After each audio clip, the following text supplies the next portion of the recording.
But I can remember a defining moment when cars became important to me. I was young, maybe 10, maybe 12. Down at the corner drugstore, there was a magazine rack. And I would stand at that magazine rack and read every single car magazine, cover to cover.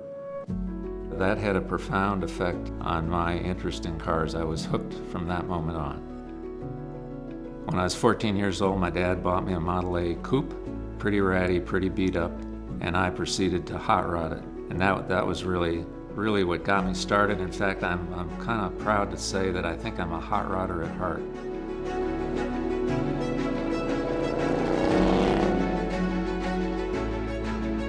I've always enjoyed fast, good-looking cars. I've never enjoyed ugly, fast cars or pretty slow cars. As I was leaving Navy flight training, I like to make a joke that the last page in the Navy flight training book is go buy a sports car. I had my heart set on a Gullwing. The only Gullwing I could afford was a wreck, so I spent the next 37 years putting it back together. I had the car completely professionally restored. And it was perfect. It was a wonderful car. But it turned out to be a kind of a bittersweet situation. The car was perfect. I was driving it less and less. I found out I'd rather have a car on the road, driving it, and getting a few bugs on it, than a perfect car sitting on the grass at some show. No car ever gave its owner a better return on investment than that Gullwing. My appreciation for the Cunningham began when I developed an interest in Briggs Cunningham and his accomplishments and his achievements. He had a goal, a vision, of winning the Le Mans sports car race in France with an American car, with an American driver, with an American engine. Mr. Cunningham in the early 50s built two of these cars. This is a C4R Cunningham. Those two roadsters, they did not win Le Mans, they did well. They won many races in America. By every count, those two cars were very successful.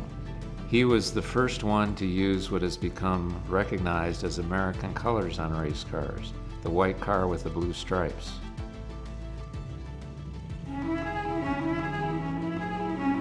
In the mid-1990s, Briggs' son, along with others, decided that they wanted to recreate the C4RK and built 4 additional C4Rs, of which this is the first one.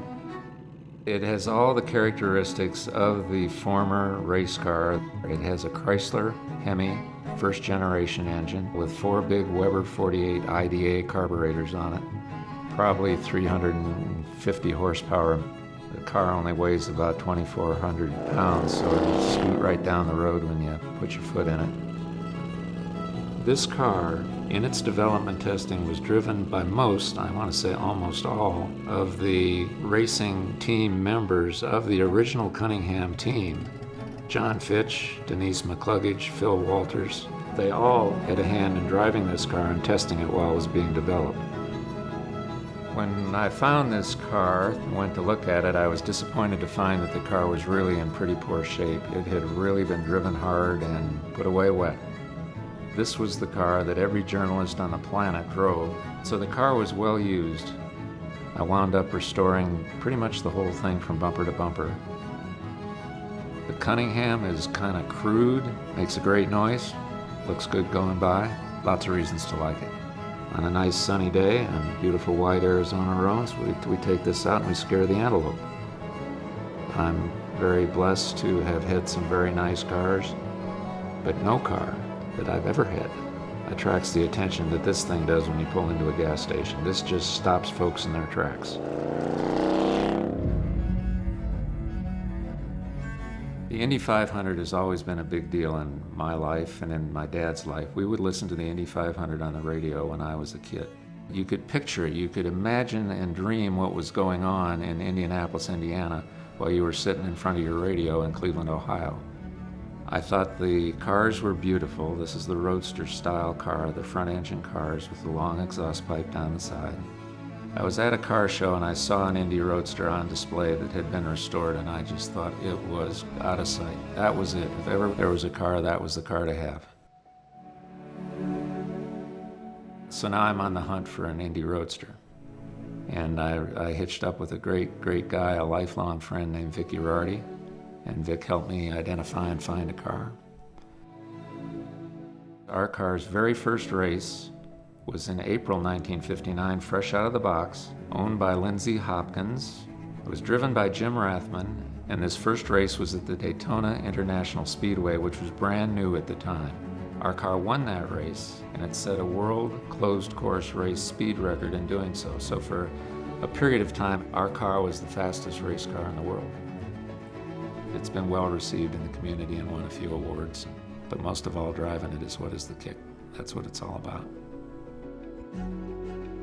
There's another car in the garage, the 99 car that's right behind me, and it has a wonderful history. It is almost totally original except for paint and some chrome, which is basically unheard of. These old race cars are special for quite a number of different reasons. They're special because of the people who drove them. They're special because of the races they were in. They're special because of the races they won. They're special because, and this is really important, of the condition of the car and how much of the car is original and how much was made last Saturday while it was being restored.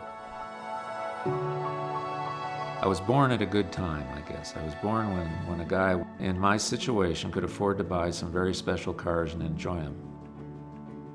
At some point, all of our collector cars are sold to somebody else. We're caretakers. We are curators of these cars until another owner comes along. But I fully expect that driving the Cunningham will be part of my life as long as I'm able to do it safely. The party's not over in this garage. We're going to keep having fun as long as we can, and then somebody else will have fun with the same cars.